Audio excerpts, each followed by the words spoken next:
అనంత కోటి ఉపాయాలని చెప్పి ఏదైతే పన్ను సకాలంలో సక్రమంగా వసూలు చేయాలని ఒక పక్కన ప్రభుత్వం ప్లాన్ చేస్తుంటే వక్ర మార్గంలో దాన్ని ఎగ్గొట్టడం లేదంటే ప్రభుత్వాన్ని ఇబ్బంది పెట్టేటటువంటి అడుగులు పడుతుంటే దాని మీద ఇప్పుడు వాణిజ్య పన్నుల శాఖ నోటీసులు ఇచ్చింది. రాష్ట్ర వ్యాప్తంగా 7,500 మంది వ్యాపారులకి వాణిజ్య పన్నుల శాఖ నోటీసులు జారీ చేసింది.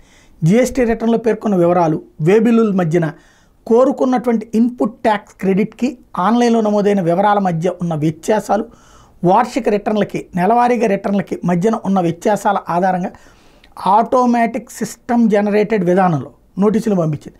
వ్యాపారస్తులు ఇచ్చే వివరణ ఆధారంగా అధికారులు తదుపరి చర్యలు తీసుకోబోతున్నారు. కొందరు వ్యాపారస్తులకు ఒకటి కంటే ఎక్కువగా నోటీసులు జారీ అయిన రిటర్న్ల కొర్రీల మీదన 5,000 ఆడిటింగ్లో గుర్తించిన లోపాలకు సంబంధించి 1,500 మంది వ్యాపారస్తులకు నోటీసులు పంపించారు.